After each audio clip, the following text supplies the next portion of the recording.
Армысыздар ағайын, қайырлы кеш. Бүгін сіздермен бір жақсы жаңалықпен бөліскімге отыр.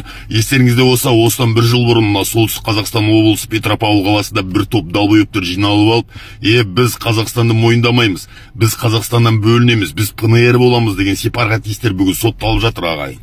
Дәл қазіргі уақытта Петропавл қаласында бүгін осы сепаратистердің ішіндегі 4-еуі біреуі 9 жылға сотталды. Қалған 3-еуі 7 жылға сотталды. Міне сол сотталғандардың ішіндегі мына Балдерева деген қатынның сөзін қараңыздаршы, мынау тіпті өзінің кінәлі екенін мойындап та тұрған жоқ, әкеңнің аузы. Это все показуха для СМИ, что ли, или что? Да беспредел! Какой порядок? Вы закон соблюдайте! Вы что, совсем, что ли, здесь все рехнулись? Какие экстремисты, блин! Закон, что вы все засуньте, порядок, подумайте!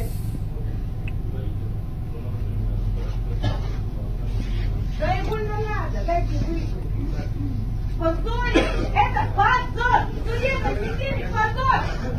Чтобы вы обосрались от всех!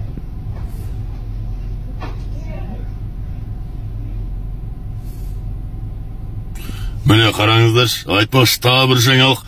Осы тиктокқа өздеріңізде мүмкін бір байқаған шығарсыздар. Мына тиктокқа эфирлерге кіріп ап, аузына келген оттап, қазақтар бір-бірлеріңмен қырылсыңдар, бір-бірлеріңді қырыңдар, сендердің азайғандарың бізге жақсы деп отырған мына бір Наталья деген қатын да бүгін сотталған екен.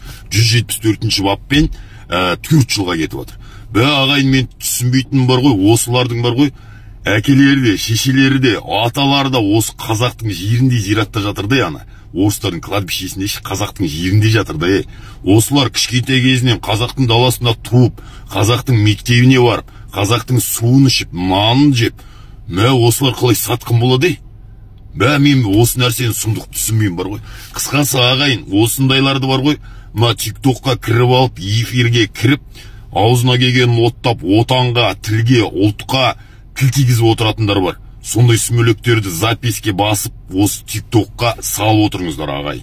Заң бар, міне өздеріңіз көріп отырсыздар. Ондайларды соттайтын, жоқ қылатын заң бар, түрмеге тоқтатын. Сол заң жұмыс істесін ағайын.